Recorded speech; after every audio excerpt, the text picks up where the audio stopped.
ورحمۃ اللہ وبرکاتہ۔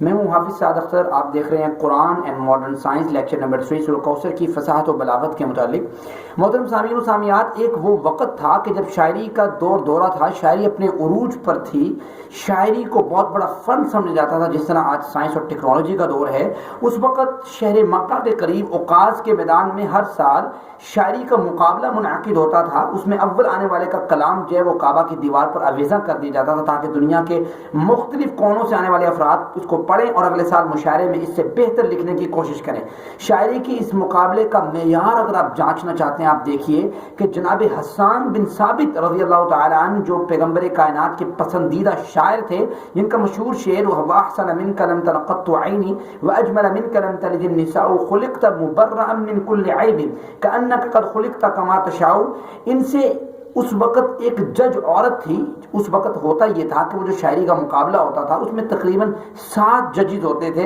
اس میں سے ایک عورت تھی جس کا نام خنسا تھا۔ خنسا نامی عورت نے جناب حسان سے کہا آپ اپنا اچھا سے شعر سنائیں۔ جناب حسان نے اپنا بہترین قسم کا شعر سنایا تو خنسا نے وہیں پر 7 غلطیاں نکال دی جو مشترکہ طور پر تسلیم کر لی گئی۔ آپ یہ بات دیکھیں کہ جہاں پر کسی کلام کو پرکھنے کا یہ معیار ہو، وہاں پر اللہ کے کلام کا معیار ملاحظہ کریں کہ جب سورۃ الکوثر نازل ہوئی تو جناب عمر بن خطاب رضی اللہ تعالیٰ عنہ کے بارے میں تاریخ میں موجود ہے کہ انہوں نے سورۃ کوثر کو اٹھایا اور کعبہ کی دیوار کے ساتھ معلق کر دیا، اور جب وہاں سے وہ شاعری والے اور بڑے ججز گزرے وہ حیران و ششدر رہ گئے اس کلام میں فن کو دیکھ کر، اس کلام کی مہارت کو دیکھ کر۔ اور ایک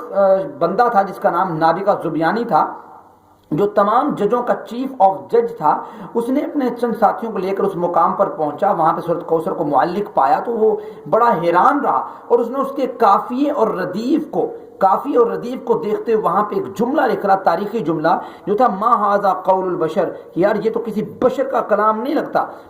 یعنی کہ وہ بڑا حیران رہا اس بات پہ۔ تو اللہ تعالیٰ نے ایسے تھوڑا قرآن مجید میں بار بار کئی مقام پر یہ بات اللہ تعالیٰ نے ریپیٹ کی ہے اور کہا ہے کہ اگر تم کہتے ہو کہ یہ قرآن پیغمبر کائنات نے خود گھڑ لیا ہے، محمد نے خود گھڑ لیا صلی اللہ علیہ وسلم، تو پھر ایسے کرو کہ اس جیسا قرآن لے آؤ۔ اور پھر ایک جگہ پہ کہا فَأْتُوا بِعَشْرِ سُوَرٍ، اس جیسی 10 صورتیں لے آؤ۔ پھر آخری مقام پر اللہ تعالیٰ نے چیلنج یہ کیا فَأْتُوا بِسُورَةٍ مِّن مِّثْلِهِ، اس جیسی کوئی ایک صورت لے آؤ کہ تم کہتے ہو کہ یہ قرآن خود گھڑا گیا ہے۔ تو اتنا یہ قرآن مجید کی فصاحت و بلاغت اور مفاہیم و معانی کی وسعت و قدرت کا اتقان پانے کے لیے اگر آپ سورہ لقمان کی وہ آیت دیکھیں جس میں اللہ تعالیٰ نے اس بات کا ذکر کیا ہے کہ وَلَوْ أَنَّ مَا فِي الْأَرْضِ مِنْ شَجَرَةٍ أَقْلَامٌ وَالْبَحْرُ يَمُدُّهُ مِنْ بَعْدِهِ سَبْعَةُ أَبْحُرٍ مَا نَفِدَتْ كَلِمَاتُ اللَّهِ إِنَّ اللَّهَ عَزِيزٌ حَكِيمٌ۔ سورہ لقمان کی ورس نمبر 27 ہے۔ اللہ کہتے ہیں کہ جتنے بھی زمین پہ درخت ہے سب کو قلمیں بنا دو، جتنے سمندر ہیں سب کی روشنائی بنا دو۔ اللہ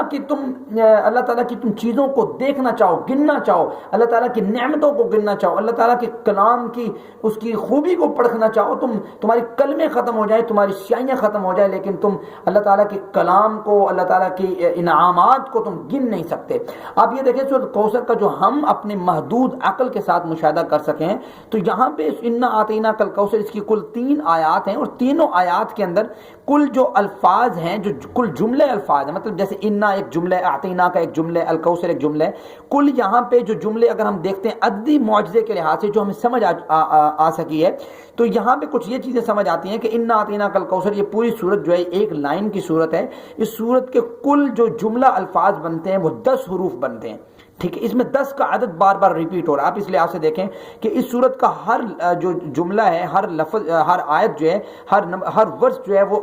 را پہ ختم ہو رہی ہے، یہ را پہ ختم ہو رہی ہے۔ اگر آپ یہ دیکھتے ہیں کہ اس صورت کا جو را پہ ختم ہو رہی ہے، اگر آپ دیکھیں حروف تہجی میں را کا مقام دیکھیں تو را خود بذات خود یہ 10ویں نمبر پہ آتی ہے، تو اس سے بھی اس بات کا مشاہدہ ہوتا ہے کہ کس طریقے سے ایک عددی معجزہ ہمارے سامنے آتا ہے۔ اسی طریقے سے بعض نے کہا کہ اگر اس کو ہم یہ دیکھیں کہ 10 کا عدد جو ہے اس کو ریلیٹ کریں، اللہ تعالیٰ نے کہا فَصَلِّ لِرَبِّكَ وَانْحَرْ، اپنے رب کے لیے نماز پڑھیے اور ونحر اور قربانی کیجیے۔ تو یہ قربانی کا دن کون سا ہوتا ہے؟ 10 ذی الحج کا۔ تو یہاں پہ 10 کا عدد چونکہ بار بار آ رہا ہے تو یہی اس سے اگر ریلیٹ کریں تو 10 ذی الحج کا دن بھی یہاں پہ ہمارے سامنے آتا ہے۔ اور پھر اگر اور اس کو غور سے مشاہدہ پیدا کرتے ہیں، جیسے اللہ تعالیٰ قرآن مجید میں کہتے ہیں کہ کتاب انزلناہ الیک، یہ کتاب میں نے نازل کی ہے یہ ان لوگوں کے لیے جو نشانیاں ہیں اس میں، لیدبروا آیاتی، جو اس کی آیات میں تدبر کرتے ہیں، تفکر کرتے ہیں، تذکر کرتے ہیں، غور اور فکر کرتے ہیں۔ افلا یتدبرون القرآن ام علی قلوب اقفالها، آپ یہ دیکھیں کہ اس میں جو لفظ ایک دفعہ استعمال ہوئے ہیں ان 3 آیتوں میں، وہ لفظ جو تین مطلب ان آیتوں میں استعمال ہوئے ہیں، ان 3 آیتوں میں استعمال ہوئے ہیں ایک دفعہ، وہ لفظ بھی 10 مرتبہ ہیں، وہ لفظ بھی 10 ہیں۔ اگر آپ دیکھنا چاہتے ہیں، میں نے اس کو گنا ہے، دیکھیں وہ لفظ صاد ہے، سا ہے، عین ہے، طا ہے، یا ہے، با ہے، ہا ہے، شین ہے، اور ہا 9ویں نمبر پہ اور تا 10 نمبر پہ، تو وہ الفاظ بھی 10 ہیں۔ اسی طریقے سے یہ لنگوسٹیکل اریتھمیٹک چیزیں ہیں، عددی معجزے ہیں، ہم جو چیز سمجھ پائے ہیں۔ اس کے علاوہ اور بہت سے فن اور مہارت بہت سی ایسی چیزیں ہیں جو اس میں موجود ہیں، اللہ تعالیٰ اس کے بارے میں بہتر جانتے ہیں۔ ہم اس صورت کو دیکھ کے اس بات کا اندازہ کر سکتے ہیں کہ اللہ تعالیٰ کا قرآن کس قدر سب سے بڑا معجزہ ہے، اور جو بات آپ تک پہنچا سکا وہ بات اللہ تعالیٰ کی رحمت سے، اور جو غلطی اور خطا ہے وہ میری طرف سے اور شیطان کی طرف سے۔ وآخر دعوانا الحمدللہ رب العالمین۔